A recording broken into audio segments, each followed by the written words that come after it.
Hey, welcome in, Hog fans. Alyssa Orange, Mike Irwin joining me in a second as we recap this Arkansas run through the NCAA tournament, falling tonight 81-72 to the Baylor Bears. And it was a game, as I bring in our Mike Irwin, that they say basketball is a game of runs, and this definitely had them. Baylor able to really build a very big lead, and we had talked about that. And how hard it would be for Arkansas to come back from that kind of deficit. You have to tip your cap to them, because then in the second half, Mike, they were able to make it a 4-point game. But even when it was a 4-point game, Baylor able to turn right back around and get that lead back to 7 or 10, and then we saw it back down to back up to 12, and everything going for Baylor. And Arkansas there towards the end had 11 straight trips without a basket, and that hurt them down the stretch.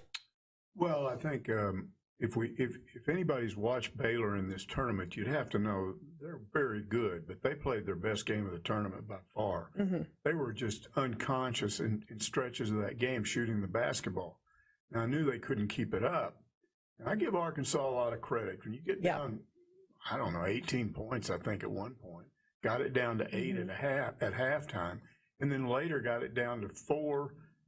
Actually got it down to 4 twice, got it down to 4. They jumped it back up, got it back down to 4, had a chance twice to cut it to 2. And that's the stretch in which they just couldn't buy a basket. And I think several things were going on there. Devo, who'd been scoring, missed a couple of shots there. Also think JT Note, who'd been scoring, he fouled out. That hurt him. Yeah. And at 13-minute mark, I mean, that really hurt them when you have your leading scorer at the time with 14 points at the 13-minute mark foul out. It was a game in which things went very right for Baylor, very wrong for Arkansas at key times.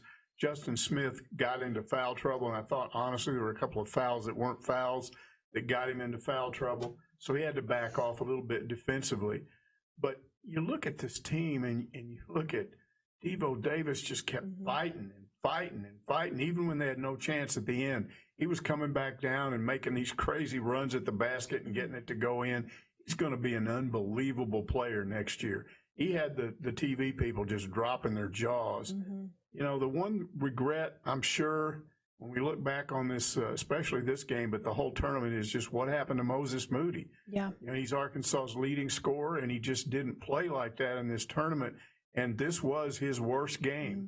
When they needed him to step up the most, he just had and I can't pinpoint what it was. He wasn't making shots. He shot, and they just weren't going in. And at one point, he dribbled into a trap and turned the ball over on a jump ball, and just didn't seem to be stepping up at a time when they, especially when Note goes out and you need somebody to step up and start scoring. And I thought any minute he's going to catch fire. And it just didn't happen for him. Yeah, I want to bring on in Indianapolis shooting this video of Eric Musselman, and Mike is on the other side of this table but can kind of stand up. You see Coach Musselman walking off the court here in Indianapolis at Lucas Oil Stadium. The Razorback fans in attendance above him, giving him a standing ovation. This team deserves a standing ovation. A lot of tears, a lot of emotions, as you can see from this Razorback team. But at the end of the day, Mike, you have to give them credit for this run that they made in this NCAA tournament, being able to beat teams like Colgate and then Texas Tech and then Oral Roberts to get to the Elite Eight for the first time since 1995. I mean, that is a big feat. And I know that these guys are hurting right now. You can see the emotion, the sadness as they walk off the court right now.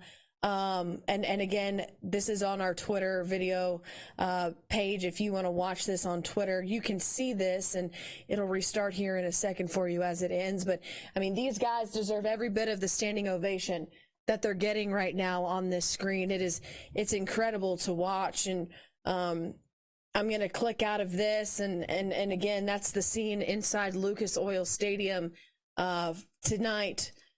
After the Razorbacks lost, a devastating moment, but again, at the same time, something that, there's only going to be one team standing, Mike, at the end of the day, and every team is feeling like this after a loss in the NCAA tournament. Want to go through some points real fast. JD Note ends with 14, as did Devo Davis. Moses Moody 11, but at halftime or right after halftime, I believe he only had 1. And so he came on strong a little bit later into the game, but it was almost a little too late. Jalen Tate had 13, Justin Smith with 10, Desi Sills only with 2. And you talk about a guy who plays his heart out for this team and has given this team everything that he has in Desi Sills, and sometimes he goes unnoticed a lot. But you have to hang your hat on this to this team and really give them the credit that's due for what they were able to accomplish. Well, I think when the hurt wears off with a lot of the fans, if they're thinking correctly, they'll realize there were some guys that played tonight that got valuable NCAA tournament experience. Devo Davis, what will he be like next year? We're sitting here assuming they'll be in next year, but I think they will be. I don't see how they couldn't. He's going to be back with NCAA tournament experience. JD Note will be back with NCAA tournament experience. And Jalen Williams, who didn't play a lot tonight, but we saw when he was in there what he could do. And he was not intimidated by Baylor. He stood his ground, did a good job. He will play a lot next year. So if Coach Musk goes out and finds a Justin Smith type replacement, a power forward that can work with Jalen Williams and they can play off of each other, Jalen's gained that NCAA experience. So this won't be a team next year that enters the tournament with one guy that had experience. And I think it showed with Jalen Tate. He's the one guy that had played in this tournament before. And if you look at this whole tournament from beginning to end, you'd have to say he and Justin Smith were the 2 guys that were consistently playing well. And Justin Smith didn't have previous tournament experience, but he was a 5th-year senior on a mission and played right down to the end, just played his tail off and deserved a better fate. But I think this team overachieved. I think it was great for them to get where they got. I didn't expect them to get this far. I thought maybe they were a Sweet 16 team. No way did I think they would go one game further into this thing. And they ran into a team that just, honestly, I think Baylor will probably beat Houston and probably get to the championship game. But I'm going to be a Gonzaga. You know, I just can't be for Baylor. I looked at those guys, and there's something about them I don't like. I can't tell you what it is.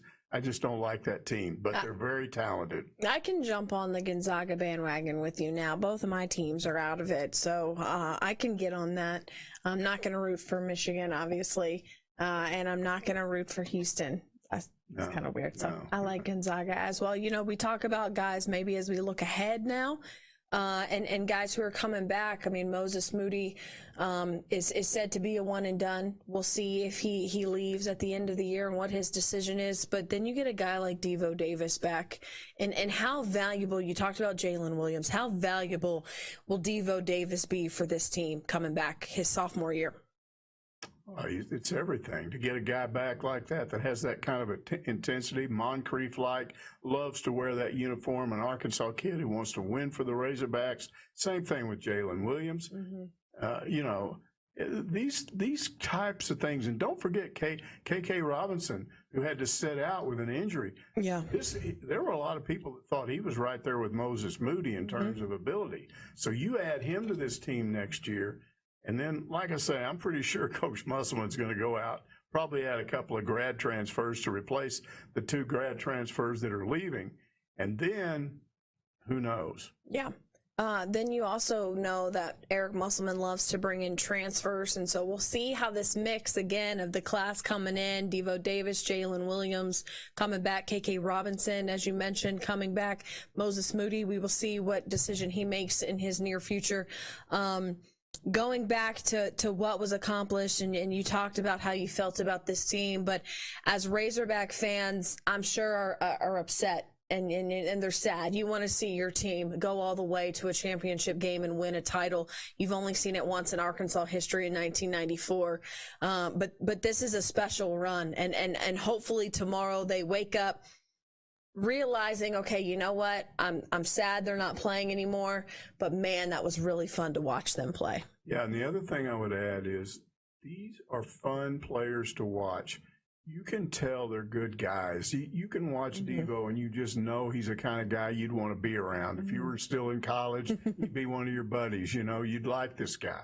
You got to believe that JT Note, he's just crazy. He'd be a wild and crazy guy to be around. And Jalen Williams just solid, you know. He's just, he never got upset that he didn't play more than he did. He was just a team player, didn't try to score 20 points a game or 15 or whatever. If he scored 2 and got 8 rebounds, or if he got 4 assists, that's, 8 points for somebody else, he was fine.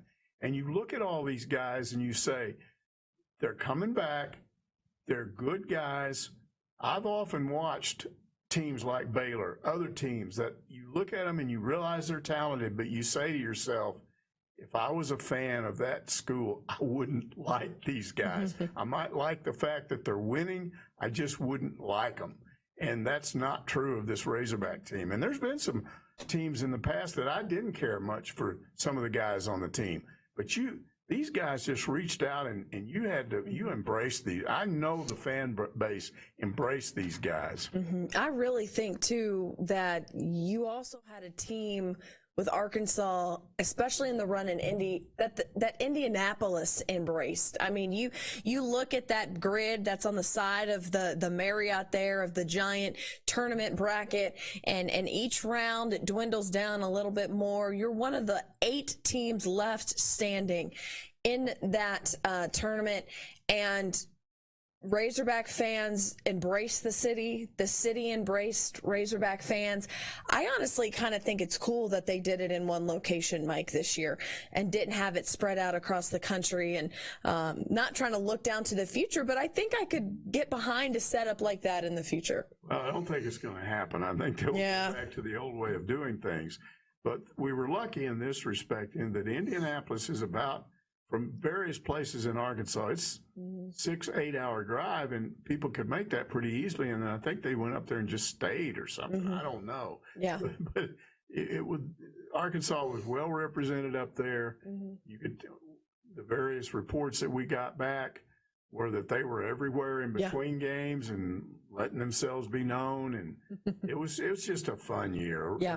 And now, what's good about this is, as you let go of this season, now you can start turning to this baseball team that, at least in a couple of the polls, has been #1 in the country for about a month now, and that's pretty unusual. Yeah. Well, I know Hog fans, as I'm reading the comments on Facebook, love Eric Musselman. His press conference is going on behind your head, and we know one thing about Muss is he shows the emotion on his face. So obviously a disappointed Eric Musselman that they didn't get further in the tournament, because he believes in his team as much as his team believes in him, as much as this fan base believes in Eric Musselman. And I think it's safe to say that he's not going anywhere anytime soon. I think Hunter Yurachek kind of made that known, that he will take care of Eric Musselman, and Eric Musselman will be the Arkansas Razorback head coach for quite some time, which is exciting for the future because there's a lot to look forward to. If you're watching us from Indianapolis, I hope you've enjoyed the game. Safe travels back home to Arkansas or wherever you're from, or you could even be a local if you're joining us here in Fayetteville or across the state of Arkansas and central Arkansas. Thanks for joining us. It has been really fun to cover this team this year, and it is bittersweet that it's over, but a lot to look forward to. The future's so bright for this Arkansas basketball team, and hopefully next year, Mike, we'll be right back here talking about a Final Four appearance for this Arkansas Razorback team. Thanks so much for joining us. We know it's late. Hope you guys get some sleep before work tomorrow, or class tomorrow, or whatever it is you have on your schedule on Tuesday. And we're now transitioning to softball and baseball season, so that'll be fun. Maybe we'll be talking about Omaha in the next couple of months. Thanks for joining us again. Arkansas falling in the Elite Eight to Baylor, 81-72. They end the regular season at 25-7. Good night, everybody.